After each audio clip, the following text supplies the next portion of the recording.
Hi, not had the best of days today. This morning the electric went, and when the electric goes, that means our water also goes because the pump we use for the water is run on electric. But I'm pleased to say it's all right now. It's back on. But no, I had a pretty boring day today. It's raining at the moment outside. Yvonne's out. I've got Tilly here with me. She's laying down over there. So I just thought I'd have a little play around on my camera and do a bit of talking. I'm really sure what to talk about. So I had a few people ask me though how I got to the Philippines. So maybe I'll just talk about that. I think all us expats, we've all got our own stories of how we came to be in the Philippines. I guess my story will go back to 2010. Yeah, about 2010, I'd say. When a certain young lady from the Philippines, she stopped by one of my channels and left a comment, and I went and replied like you do, and visited her channel, and a friendship between the two of us was very quickly formed. Not really sure if it's such a thing.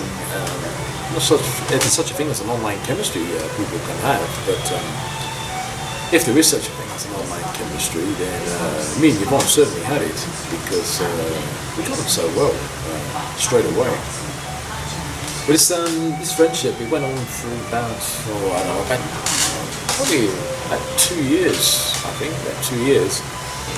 And without going into too much personal detail of Yvonne's life and my life, we decided to meet up. There had been quite a few changes in Yvonne's life, and one or two of mine too. So we said, hey, should we meet up? Just as friends, like you do. I was a bit apprehensive. I've got to be honest. I was a little bit apprehensive about meeting up with her at first because you hear these stories. People have been friends for a long time, whether it be Facebook or YouTube or whatever, and when they actually meet up, there's nothing there. We don't like each other sometimes, and I didn't really want that to happen because I value my friendship with Ron. She's been a really good friend over the years. But hey, put that aside, and we thought, hey, come on, let's go for it. Let's just do it. So we arranged some dates, and I bought my ticket to come to the Philippines, and Yvonne bought a ticket to meet me in Manila. So far, so good, you're thinking. But hey, believe me, but then the day came, it was not as good at all. Well, when the day came, I got one. I went to the airport like you do, got on my plane, and there I was zooming across the oceans to the Philippines. Well, I stopped off in Kuala Lumpur, because back in the early days when I first started coming to the Philippines, I always used to go with Malaysian Airlines. But they started losing their planes, and I didn't want to end up on one of their planes. It just went missing. So I started, these days, I would travel with Filipino Airlines. Not that comfortable with the planes they're using, but it's a direct flight, so it's easier for me. Well, I got to Kuala Lumpur, and I called Yvonne, and she said, "Oh, I've got a few problems up this end." I went, "Oh, here we go. But yeah, she said she had to work anyway in the morning of the flight to come in to see me. And her boss, well, how can I put this? I'll say this as politely as I can, but he was being a total arsehole. He really was. He decided that he wanted her to do this extra, do that extra, this extra, that extra, and he knew she had a flight to catch. Well, I can't long story short, she missed the flight. So there I was, on my way to the Philippines, knowing that when I get to Manila, Yvonne is not going to be there to meet me. I'll be pretty much on my own. But hey, that's life, isn't it? Some things can't be avoided. It's a job, and it's just life, isn't it? Much you can do. Well, I got to Manila, and the plane door was opened, and first thing that hit me was the heat. Wow, it was hot. I had never been to a tropical country before, and England's a pretty cool place. It's not a hot place. We get the odd 1 or 2 hot days there per year, but you can count them on one hand. It just doesn't happen. You're not getting that sort of heat. And I guess the only way to describe the heat I felt was like, someone's cooking and they open that oven door, and you get that great big heat. Gosh, I think that hits you on the face. The only difference here is that the heat doesn't disappear, it just gets hotter and hotter and hotter. And I don't know how Filipinos cope with the heat here. Maybe they're more used to it. I don't think so, though. But they don't know what a cooler climate's like. So it's a lot harder for someone from a cooler country to come to the Philippines. I hear stories of people, other people saying, oh, they love the heat, but that's great for them. I don't like the heat. I've never been a hot weather person, and which makes my stay in the Philippines so much harder. Anyway, getting back to what happened here, I went through immigration, done paperwork, went through the doors, sat down. I knew Yvonne wasn't going to be there, so I just tried to sit there with my folks.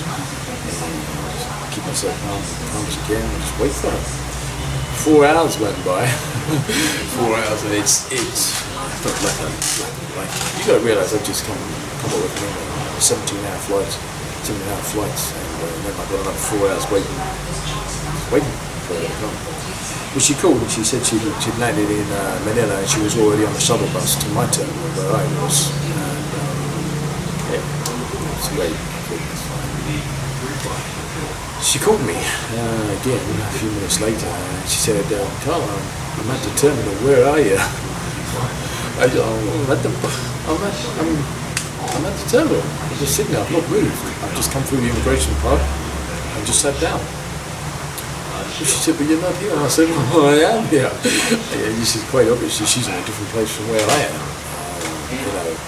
I don't know what went wrong. I couldn't wander around anywhere else.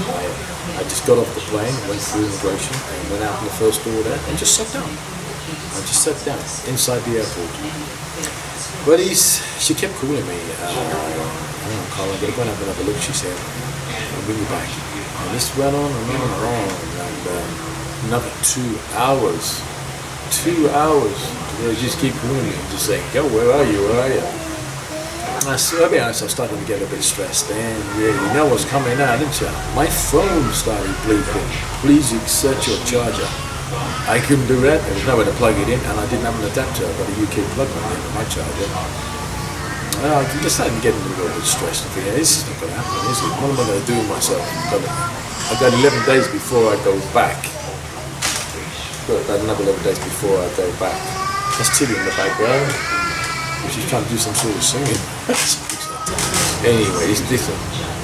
There's some guy, he clogged me, and I don't know what he was. He was some sort of a hustler type looking dude. He was trying to make a few quid. It was something to do with the taxes, I think, or something like that. And he asked me what my problem was, and I said to him, I'm meeting somebody here, and she says she's arrived, but she's clearly not here. And she's there looking for me now. And I said, my phone's bleeping, saying plug it in. I don't know what to do. And he said, next time she calls, hand me your phone. And I thought, okay, I might as well. I've got nothing to lose. My phone's about to die anyway. It's all the last hope. Yeah, she rang. And I handed the phone. I said, Ron, I'm going to hand you my phone to some guy who wants to talk to you. And he asked me for Visaya, and he said, Tagalo or Visaya, one of them. And he said to her, what can you see? Explain what you can see where you are. And within seconds, he said, sir, follow me. And we went out the door, and we just walked around the corner. And it was literally, she was just around the corner where the shuttle bus had dropped her. And she just jumped out of the crowd, tapped me on my arm and said, hey! And that was it. That's how we got to meet. For a few moments there, it was beginning to look like we weren't going to meet. First impressions of Yvonne? Yeah, she looked much younger than she seemed on Skype. And she was much, much smaller. I think Ron stands about 5'2". She's very small. Her first impressions of me, she said I was much bigger than she thought. And she said I'm much bigger than I looked in the videos. But then most of the videos she's seen me with my sons. And my sons are 6 foot plus and all. So yeah, that's why I think she was judging it like that. But we met, and that was my story. We got on really well, like we've known her for years. And yeah, there was no communication problem there, which we just started talking straight away, and it really was like we'd known each other for years. Anyway, I better go now. I think Tilly's getting a bit of attention. You right over there, Tilly? Yeah, you coming over? No, she's not coming over. She's just laying down mumbling. Anyway, see you all again soon. Bye for now.